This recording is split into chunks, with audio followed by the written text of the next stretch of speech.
Salut à tous, la team Well, tout même chaud pour Lyon, Fan TV.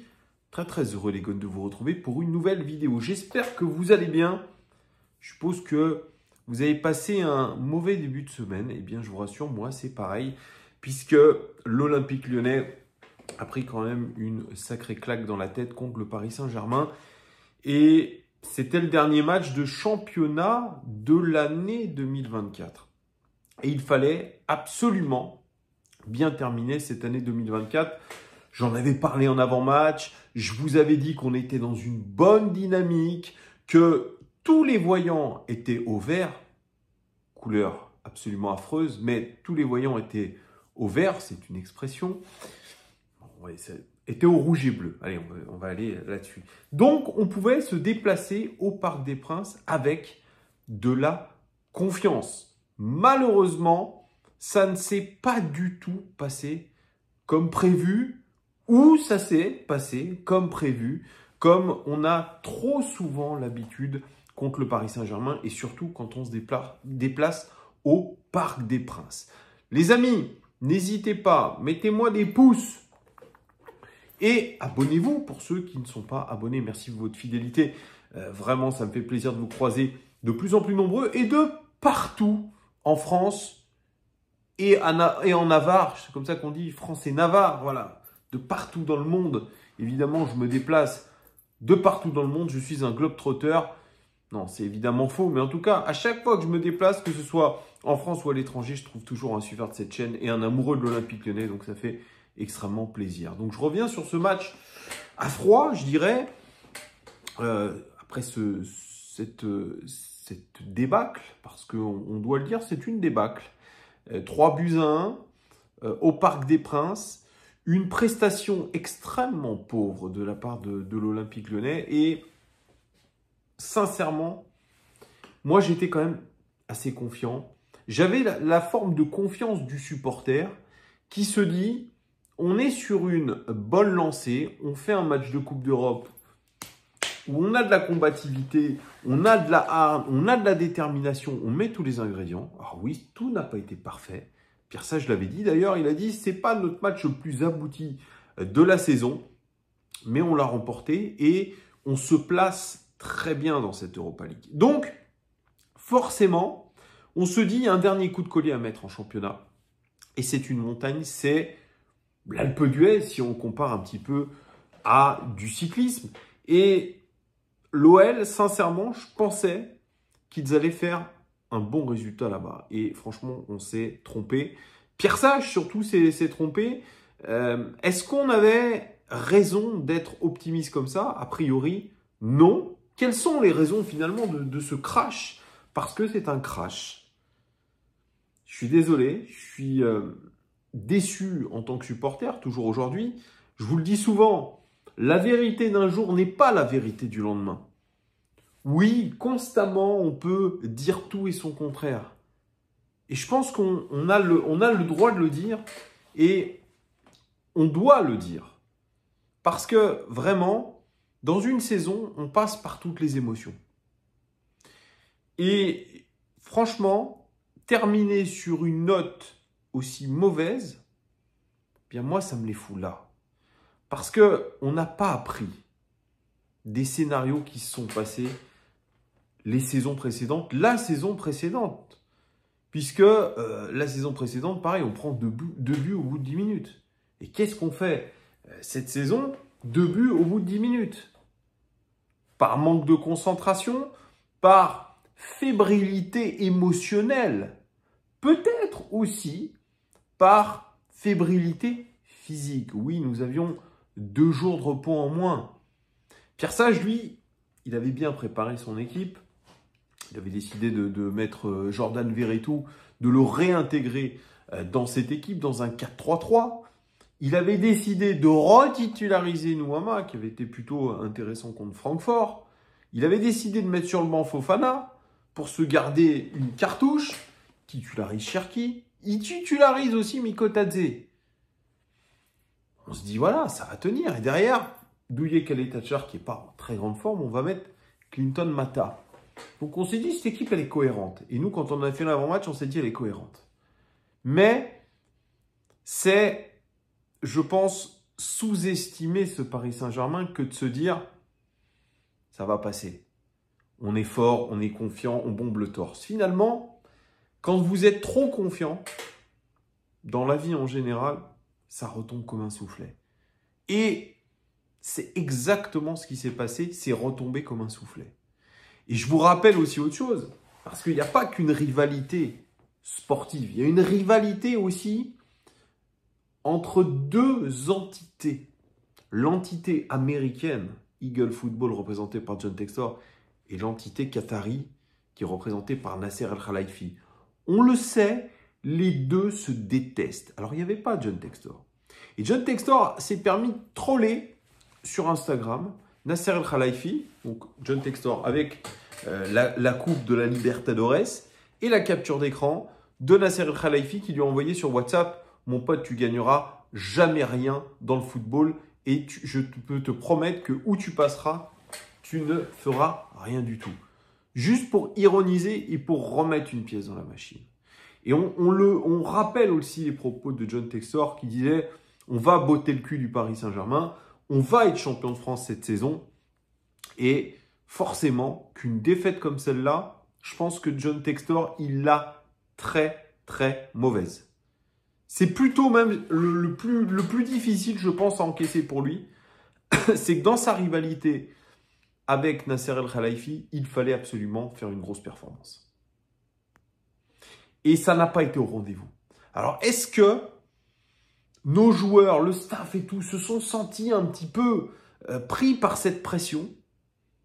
Est-ce qu'ils ont pu préparer le match correctement? Moi, je l'ai dit après, Pierre Sage a dit, il aurait été plutôt logique d'avoir une défense à 5 ou une défense à 3, mettez ce que vous voulez.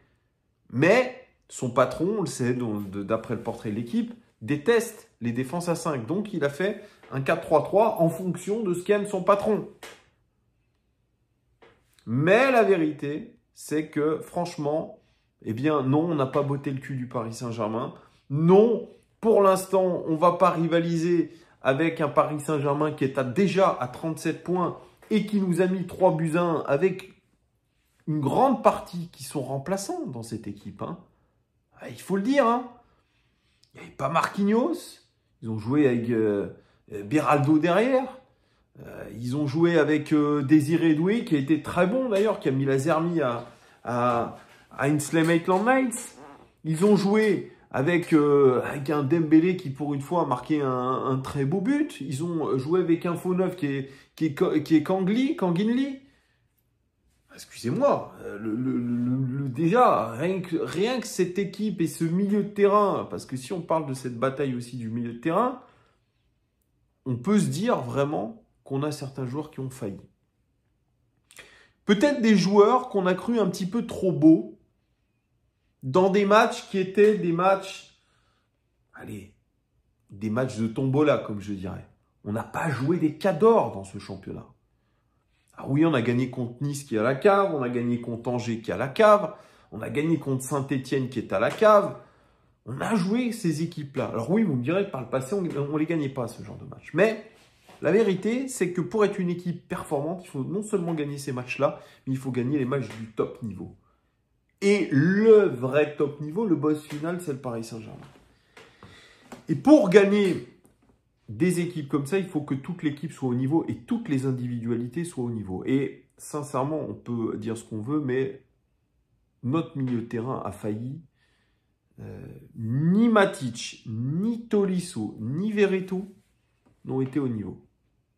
Alors Matic, moi je l'ai pourtant dit qu'il avait été plutôt bon sur ces derniers matchs. Sur ce match-là, il passe à côté de la rencontre complètement.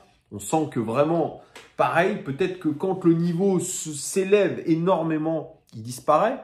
Comment un joueur de son âge peut-il enchaîner autant de matchs? Ça aussi, on peut se poser la question.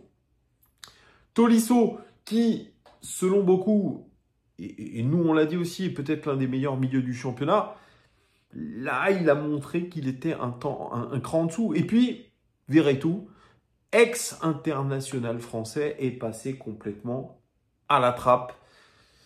Donc on avait franchement un milieu de terrain absolument négatif. On était face à un autre milieu de terrain qui était bien un milieu de terrain titulaire dans leurs sélections nationales respectives. Et ça a fait toute la diff. Nous, on a un milieu de terrain, on n'a aucun international titulaire dans son équipe nationale. Il faut le dire, il faut dire les choses. C'est le cas. Et donc ce milieu de terrain a failli. Mais il n'y a pas que ce milieu de terrain qui a failli. Il y a Ryan Cherki aussi, on peut dire ce qu'on veut. C'est vrai que Ryan Cherki, il a été intéressant dans sa capacité à faire une belle passe. Il a été décisif, Ryan Cherki. Il a fait cette passe pour Mikotadze qui est incroyable. Mikotadze, lui aussi, on peut dire ce qu'on veut. Il a une occasion, il met un but. Et le but, il est magnifique. Le petit piqué au-dessus de Donnarumma, il faut le mettre. Donc oui, on a cette connexion entre ces joueurs-là. Mais est-ce que ça exempte Ryan Cherki de faire le boulot défensif, de faire le pressing? Eh bien non. Parce que Ryan Cherki, jusqu'à preuve du contraire, malgré tout le talent qu'il a, malgré aussi le très bon début de saison qu'il fait, il n'est pas Lionel Messi. Il n'est pas exempté de presser, de défendre. Et on ne l'a absolument pas vu dans le jeu sans ballon. Et je pense que quand vous avez un joueur qui ne fait pas le job, ça enraye toute la machine.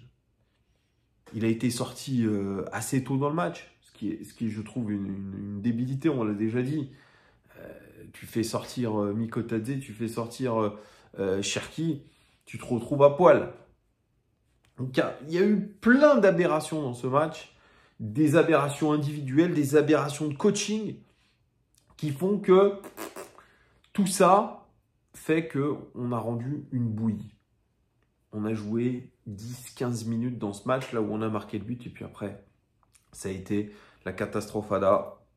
Les joueurs pas au niveau. Je parlais d'Ainslie Maitland-Niles. Je peux parler de Niakate. Je peux parler de Perry. On peut parler de 80% de notre équipe qui n'a pas été au niveau. Et la rentrée des remplaçants n'a rien changé du tout. Donc c'est une faillite collective. Et quand je dis collective, ça englobe aussi le staff et Pierre Sage en premier.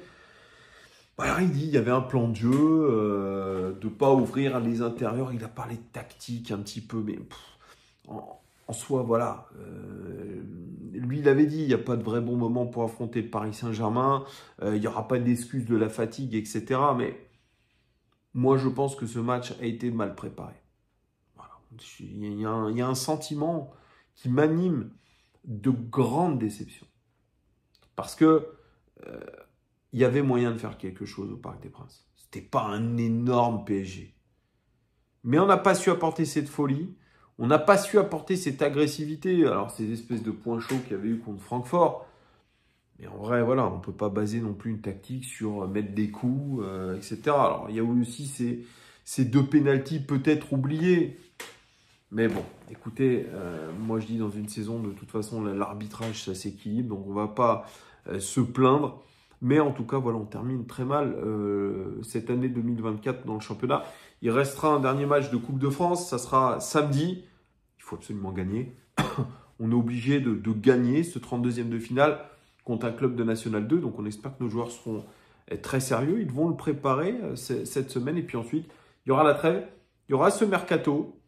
Et là, on est vraiment dans le flou le plus complet. Bref. Après une embellie, après des choses beaucoup mieux, on retombe un petit peu comme un soufflet, on se remet un petit peu à notre place. C'est notre vie de supporter de l'Olympique Lyonnais, malheureusement. Vous me direz en commentaire ce que vous avez pensé de ce match-là, après coup. Et si vous êtes d'accord avec moi, n'hésitez pas à me le dire. Si vous n'êtes pas d'accord, mettez-le aussi. Un pouce, un abonnement, et je vous dis à très très vite. Ciao!